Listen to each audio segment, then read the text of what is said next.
YouTube के दुनिया में तहलका मचाता हुआ डहरिया म्यूजिक प्रस्तुत करते हैं सुंदर सुंदर ऑडियो वीडियो एल्बम।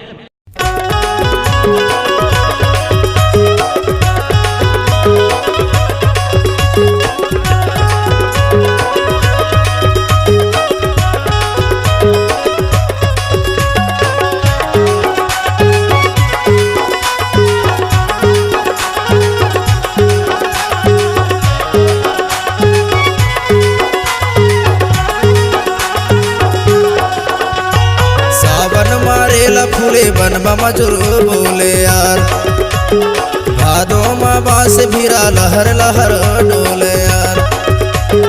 अघनम बिरह गावे सुन के माया लागे रे दोस्त, अघनम बिरह गावे सुन के माया लागे रे दोस्त।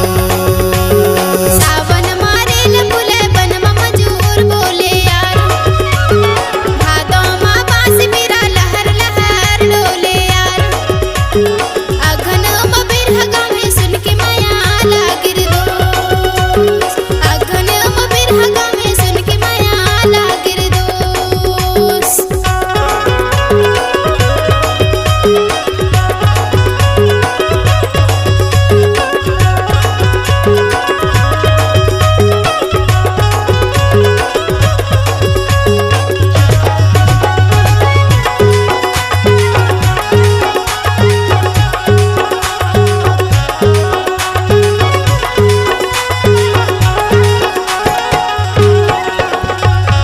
साचिल कई थोल बारी नो है वो,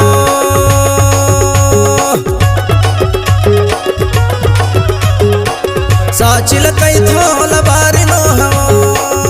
जुग जुग के बंधना दिन चारी नो है वो, सुन के माया लागिर दो। जुग जुग के बंधना दिन चारी नो है वो, सुन के माया लागिर दो। सावन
मारेल फूले बन मजूर बोले यार, भादो माँ बांस भीरा लहर लहर डोले यार। अघनम बिरह गावे सुन के माया लागे रे दोस्त, अघनम बिरह गावे सुन के माया लागे रे दोस्त।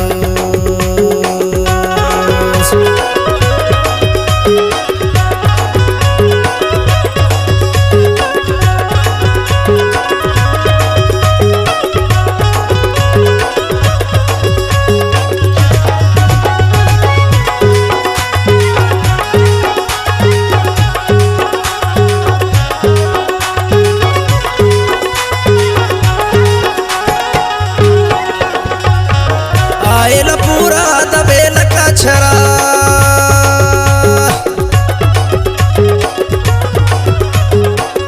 आयल पूरा दबेल का छरा। ते तो माया वाले होते उड़ाते अचरा, सुन के माया लागे दो। ते तो माया वाले होते उड़ाते अचरा, सुन के माया लागे दो।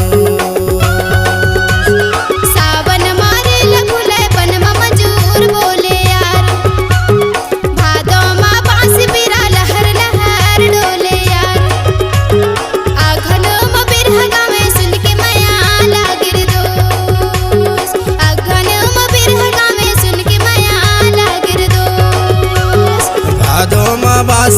लहर लहर डोले यार।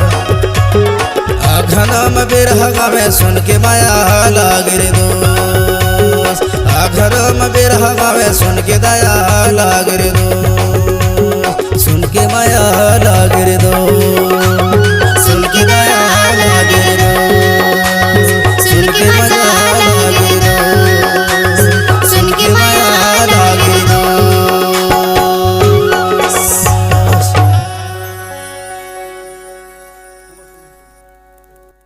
छत्तीसगढ़ी सांस्कृतिक लोक कला मंच माटी मोर महतारी ग्राम अजहर जिला डिंडोरी गायक कृष्णा कौराई एवं गायिका राधा पड़वार की मधुर आवाज में छत्तीसगढ़ी स्टेज प्रोग्राम के लिए संपर्क करें।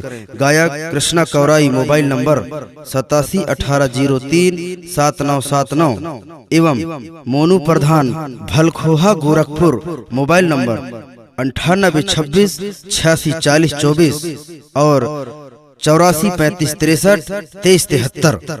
प्रोग्राम के लिए आज ही संपर्क करें।